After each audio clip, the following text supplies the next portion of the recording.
মহাপ্রভু আদেশ করেছিলেন, শুনো শুনো নিত্যানন্দ, শুনো হরিদাস, সর্বত্র আমার আজ্ঞা করহ প্রকাশ। প্রতি দ্বারে দ্বারে গিয়া করো এই ভিক্ষা, বলো কৃষ্ণ ভজ কৃষ্ণ, করো কৃষ্ণ শিক্ষা। মহাপ্রভু সেই শিক্ষাধারা। প্রভুপাদ তিনি তার তন্ত্রে তন্ত্রে সেই শিক্ষা প্রচারার্থে যে উৎসাহ বা আদেশ পেলেন, তাকে সাফল্য করবার জন্য, সাফল্যমণ্ডিত করবার জন্য তিনি বহু সন্ন্যাসী তৈরি করলেন, ব্রহ্মচারী তৈরি করলেন। তারা এক একজন দিকপাল ছিলেন। আমরা অনেক সময় তাদের চরিত্র অনুধাবন করতে গিয়ে, অনুশীলন করতে গিয়ে তাদের গরিমাময় জীবন, তাদের ব্রহ্মাণ্ড তারিতে শক্তি ধরে জনে জনে, এই মহাজন বাণীর আলোকে দেখতে গিয়ে আমরা ভ্রম করে ফেলি। কিন্তু তারা ছিলেন একজন দিকপাল। কৃষ্ণ কথা বিতরণ করতে, কৃষ্ণ নাম বিতরণ করতে, কৃষ্ণ সেবা বিতরণ করতে তাদের তুলনা ছিল না কারুরই। পরবর্তীকালে আমরা প্রভুপাদের ইচ্ছাতেই যখন তিনি ৬৪টি গৌড়ীয় মঠ তৈরি করলেন, তার অপ্রকটের পর বহু শাখা প্রশাখায় যে বিভক্ত হলো, আমরা মনে করি কৃষ্ণ নাম বিতরণ করতে গিয়ে মহাপ্রভুর একটি কথা, কৃষ্ণ প্রেম বিতরণ করতে গিয়ে মহাপ্রভু বললেন, একেলা মালাকার আমি কাহা কাহা দিব। আমি এক মালাকার, আমি কোথায় কোথায় বিতরণ করব, তোমরা সকলে মিলে বিতরণ করো। প্রভুপাদ সেই মহান গোলকের দূত, তিনি একটা সংগঠন তৈরি করলেন। সেই সংগঠনকে শাখায় বিভক্ত করে পৃথিবী পর্যন্ত যত নগরাদি গ্রাম, সর্বত্র সঞ্চার হইবে মোর নাম, এই বাণীটাকে সার্থক করতে তিনি এমন এক কৌশল অবলম্বন করলেন। স্থানে স্থানে কত মঠ স্থাপিয়া নিষ্কপট, প্রেম সেবা বিলাইতে ভবে। জগতে বিতরণ রয়েছে, বিদ্যা বিতরণ হয়, রিসার্চ হয়। জগতে ধন বিতরণ, অন্ন বস্ত্র বিতরণ হয়। জগতে আজকের দিনে যে টেকনোলজি আবিষ্কৃত হয়েছে, আধুনিক সভ্যতার মধ্যে পড়ে আমরা যে সকল টেকনোলজির প্রভাব চোখে দেখছি, সেটাকেও ছড়ানো হচ্ছে। কিন্তু প্রভুপাদ একজন জন, প্রভুপাদ একজন দূত, প্রভুপাদ একজন মহাজন। তিনি স্থানে স্থানে কত মঠ স্থাপিয়াছ নিষ্কপট, প্রেম সেবা হরি সেবা বিলাইতে ভবে। এমন কে রয়েছেন? জীবের আত্মার স্বরূপের ধর্ম যে কৃষ্ণ ভজন, সেই কৃষ্ণ ভজনকে বিলানো, কৃষ্ণ সেবাকে বন্টন করা, কৃষ্ণ প্রেম সেবা বন্টন করার একটা বিরাট গোষ্ঠী তৈরি করে তিনি জগৎকে ব্যাপ্ত করেছিলেন। মঠের বৈষ্ণবগণ করে সদা বিতরণ, প্রেম সেবা বিলাইতে ভবে। এই যে আজকে গ্রামে গঞ্জে শহরতলিতে দেশে বিদেশে কৃষ্ণ নাম জপ বলুন, কৃষ্ণের সেবা বলুন, কৃষ্ণের অর্চন বলুন, কৃষ্ণের আরতি বলুন, এই যে কৃষ্ণময়, কৃষ্ণ সেবাময়, কৃষ্ণ অনুশীলনময় বিশ্ব, যা আজকে বিশাল রূপ ধারণ করেছে, আমাদের চোখে ভেসে ওঠে, তার কৃতিত্ব, তার একমাত্র পুরোধা সেই ভক্তি সিদ্ধান্ত সরস্বতী প্রভুপাদের শ্রীচরণে আমাদের মস্তক যেন জন্ম জন্মকাল নত থাকে, আমরা যেন তার চরণে প্রণত হয়ে থাকতে পারি। শ্রী চৈতন্য মহাপ্রভু একটা সিদ্ধান্ত এনেছিলেন, যে সিদ্ধান্তের উপর দাঁড়িয়ে গৌড়ীয় সমাজ এর পূর্বে বৈষ্ণব ধর্ম ছিল। বৈষ্ণব ধর্মের 4টি ভাগ ছিল, চতুর আচার্য ছিলেন, তারাও বিষ্ণু ভক্তি, কৃষ্ণ ভক্তির প্রচার করেছেন। মহাপ্রভু সেই সব 4 আচার্যের সিদ্ধান্তকে সমন্বয় করে তিনি একটা কলির তাণ্ডব নৃত্য হবে, কলির কলহ বাড়বে, কলির হিংসায় মানুষ জর্জরিত হবে, এই সকল কুপ্রভাবের মধ্যে বৈষ্ণব ধর্মকে স্থিতিশীল করবার জন্য, বৈষ্ণব ধর্মকে মজবুত ভিত্তির উপরে দাঁড় করাবার জন্য তিনি অচিন্ত ভেদাভেদ তত্ত্ব নিয়ে এলেন। তাতে রয়েছে ভেদ এবং অভেদ। কৃষ্ণ, আমি কৃষ্ণের অংশ, চিৎকণ, কৃষ্ণের সঙ্গে আমার অভেদত্ব রয়েছে। ভেদ কি? মায়াবশ, মায়াধীশ, মায়াধীশ, মায়াবশ, ঈশ্বরের জীবে ভেদ। ভেদটা আমরা অনেক সময় বেশি দেখে ফেলছি। গৌড়ীয় মঠ কেন এত অনেক, কিন্তু অভেদত্বটাই হচ্ছে প্লাস পয়েন্ট। মহাপ্রভুর শিক্ষাধারাকে জীবনে আচরণ করে যারা সংসার ত্যাগী হয়ে কৃষ্ণ ভজন করছেন, অন্যকে কৃষ্ণ ভজন করাচ্ছেন, এটাই তো সুন্দর কথা, এটাই তো অভেদত্ব। সমস্ত গৌড়ীয় সম্প্রদায়ে এটাই হচ্ছে তাদের লক্ষ্য। যদি তাদের মধ্যে কোনো ভেদ থাকে,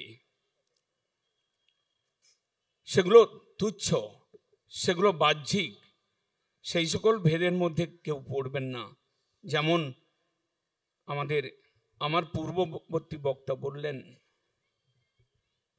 কাহারে না করে নিন্দা, করে কৃষ্ণ কৃষ্ণ বলে, সেই সে অজয় কৃষ্ণ জিনিবে কহেলে।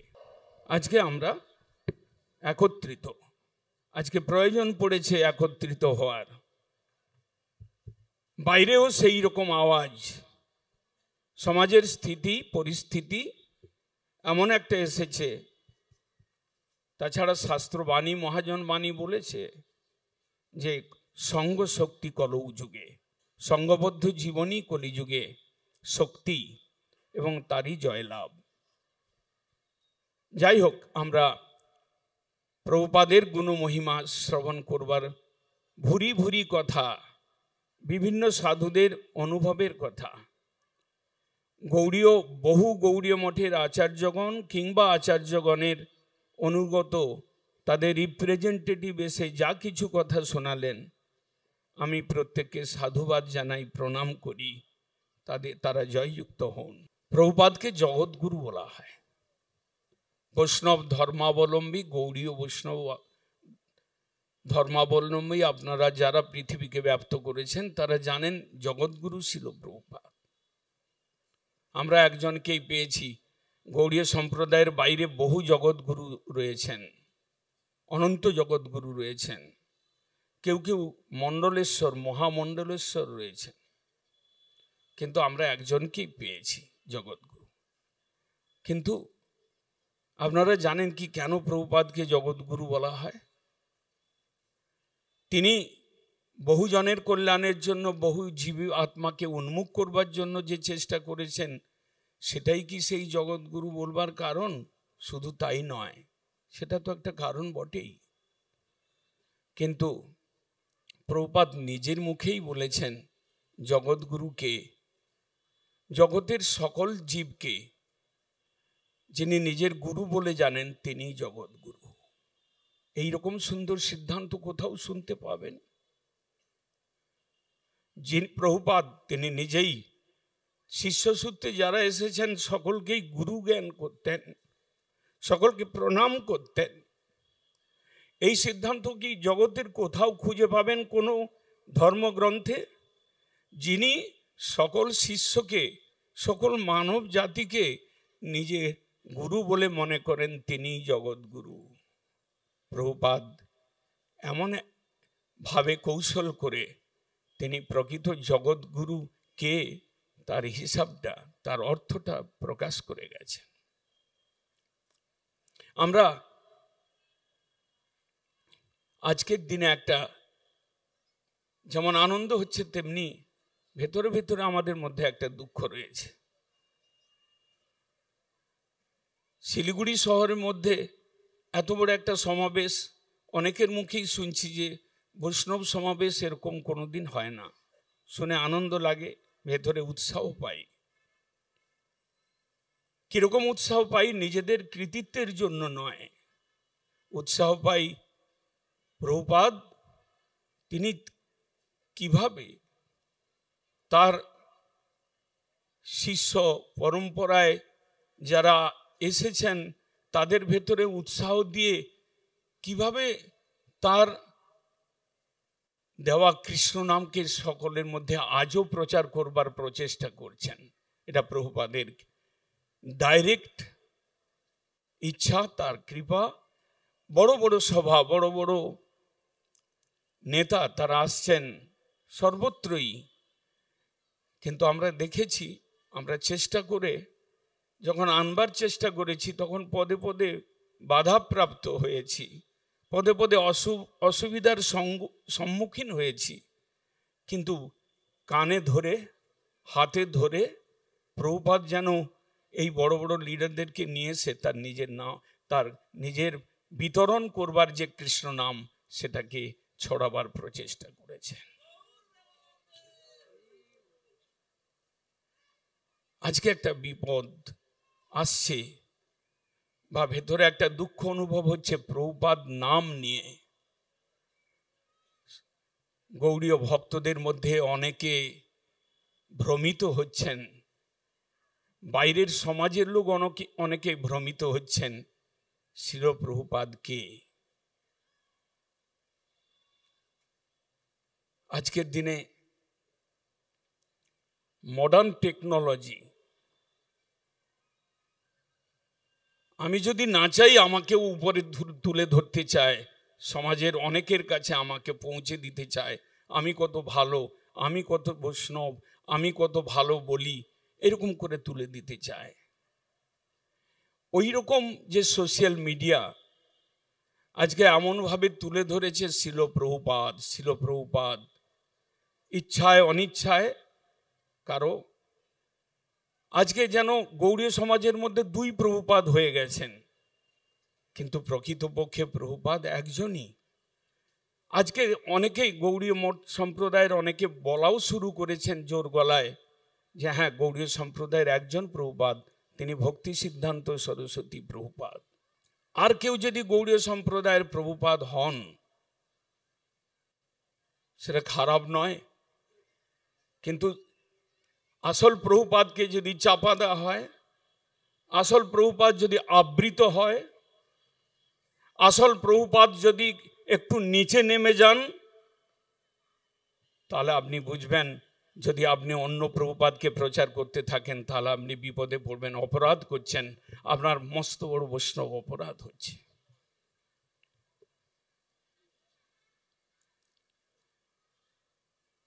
কেউ যদি তার গুরুদেবের পিছনে প্রভুপাদ লাগান সেটা ভুল নয়, নাও হতে পারে, কিন্তু কেউ যদি ভক্তি সিদ্ধান্ত সরস্বতী প্রভুপাদকে ছিল ভক্তি সিদ্ধান্ত সরস্বতী ঠাকুর বলে লেখেন, ভক্তি সিদ্ধান্ত সরস্বতী ঠাকুর বলে সম্বোধন করেন, তার মানে তিনি ভক্তি সিদ্ধান্ত সরস্বতী প্রভুপাদের, ভক্তি সিদ্ধান্ত সরস্বতী গোস্বামী প্রভুপাদের কথার থেকে, এই পুরো নামটার থেকে প্রভুপাদ নামটাকে ইরেজ করে দিচ্ছেন, অমিট করছেন। এটা একটা শুধু অপরাধ নয়, এটা একটা মস্ত বড় ক্রাইম বৈষ্ণব জগতে।